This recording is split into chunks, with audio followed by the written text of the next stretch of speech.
कल बात भी करी थी JNK इंडिया। कल हमने मैनेजमेंट का इंटरव्यू भी किया था। दीप, पहले तो मैं बता दूं कि इस IPO में आपके लिए लॉन्ग टर्म के लिए पैसा लगाने की राय है, और इसकी वजह ये है कि आजकल लिस्टिंग पर पैसा बन जाए तो आप अपनी किस्मत समझें, क्योंकि होता ये है कि आजकल बड़ा मुश्किल काम है और IPO का जो टाइम साइकिल बड़ा छोटा रह गया है। तो लिस्टिंग पर बन जाए तो अच्छी बात है, नहीं तो आप लॉन्ग टर्म सोचकर लगाएंगे, शॉर्ट टर्म में बन गया तो ज़्यादा खुश हो जाएंगे।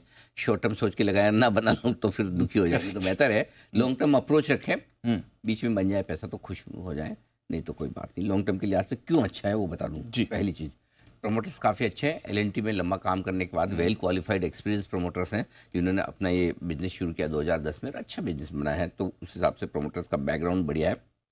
जो काम ये कर रहे हैं हीटिंग इक्विपमेंट्स वगैरह ऑयल एंड गैस सेक्टर के लिए जो बनाते हैं, उसमें 27% मार्केट शेयर है। अच्छी लीडरशिप है, ये मार्केट शेयर बढ़िया माना जाएगा। तीसरी बात है, ऑर्डर बुक अच्छी है। 850 करोड़ की ऑर्डर बुक अभी है, लेकिन जैसे जैसे इनकी साइज़ बढ़ रही है, बड़े ऑर्डर्स और बड़ी ऑर्डर बुक की तरफ ही आगे बढ़ेंगे। अगले 1-2 सालों में इसकी संभावना बनती है, तो उस हिसाब से भी आगे के लिए कामकाज काफ़ी ठीक है। एसेट लाइट मॉडल पर ये कारोबार करते हैं, कोई बड़ा पैसा निवेश नहीं करते हैं, वो एक अच्छी बात है। तो जिससे क्या है, बैलेंस शीट आपकी हल्की रहती है, प्रॉफिटेबिलिटी बढ़ जाती है। कंपटीशन बहुत कम है, क्योंकि हर किसी के लिए इस बिज़नेस में घुसना आसान काम नहीं है। हाई टेक्नोलॉजी बिज़नेस है और हाई रिलेशनशिप बिज़नेस है, तो उस हिसाब से कंपनी के लिए एंट्री बैरियर मेरे ख्याल से थर्मैक्स और भेल जैसी दूसरी 2 दिग्गज कंपनियां जो इस कारोबार में, उनके लिए बड़ा छोटा बिज़नेस है ओवरऑल बिज़नेस में अगर आप देखें तो। बोरोइंग्स इसी वजह से इनकी काफ़ी कम है।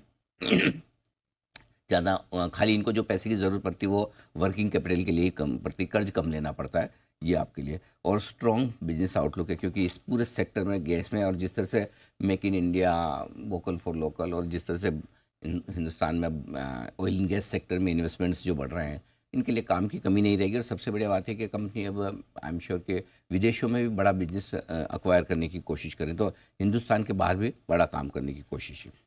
अब आइए नेगेटिव्स क्या है, नेगेटिव बता दूँ। इनकी जो जिस कंपनी जो JNK ग्लोबल करके कोरिया की कंपनी है, जिसके नाम पर इन्होंने अपना पहले ये सारा का सारा उनका काम इंडिया में करते थे। अभी भी 50% बिजनेस JNK ग्लोबल कोरिया से आता है।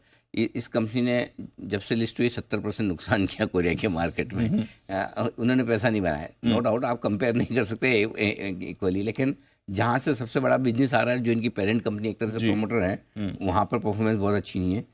वर्किंग कैपिटल की हमेशा जरूरत थी, है और रहेगी, तो हाई वर्किंग कैपिटल रिक्वायरमेंट है। 10 साल में 450 करोड़ के रेवेन्यू तक कंपनी पहुंची, जो मेरी एक्सपेक्टेशन, जो 27% के मार्केट शेयर पर जो कंपनी है, तो जो ग्रोथ होनी चाहिए वो अभी तक दिखी नहीं है। अच्छा, बहुत इंप्रेसिव नहीं है। जबकि आप मार्केट लीडर हैं, हाईएस्ट मार्केट शेयर आपके पास है, तो या तो फिर मार्केट ही छोटा है या ये ढंग से टैप नहीं कर पाए, वो एक अलग चीज़ है। अब एक्सपांशन के बाद कुछ नई बिजनेस लाइन में भी जाने की सोच रहे हैं। अब वो कितना सक्सेसफुल होगा नहीं होगा देखने वाली बात है, वो थोड़ी रिस्क रहती है। वैल्यूशंस रीजनेबल है। थर्मैक्स और भेल से मैं कंपेयर इसलिए नहीं करता क्योंकि इन्होंने पीयर्स में दिया है, लेकिन वो इसलिए नहीं कंपेयर करता कि उनका बहुत ही अलग तरह का डाइवर्सिफाइड बिजनेस मॉडल है। लेकिन चूंकि कंपेयर करना होता है तो 40-45 का मल्टीपल है पुरानी अर्निंग्स पर, फॉरवर्ड अर्निंग पे आप 30-35 के मल्टीपल पे है, तो न बहुत सस्ता है न बहुत महंगा है। ऐसा भी नहीं कि आप एकदम थ्रो अवे दे रहे हैं कि बहुत ही सस्ता है, और ऐसा भी नहीं कि एकदम इतना महंगा कि आप सोच ना पाए। सो बेहतर ये है कि 2 साल का व्यू रखें और लंबी अवधि के लिहाज से इस IPO में पैसा लगाएं। लंबी अवधि के लिए 2 साल के व्यू के साथ पैसा लगाएं। चलिए, ये है आपके लिए राय।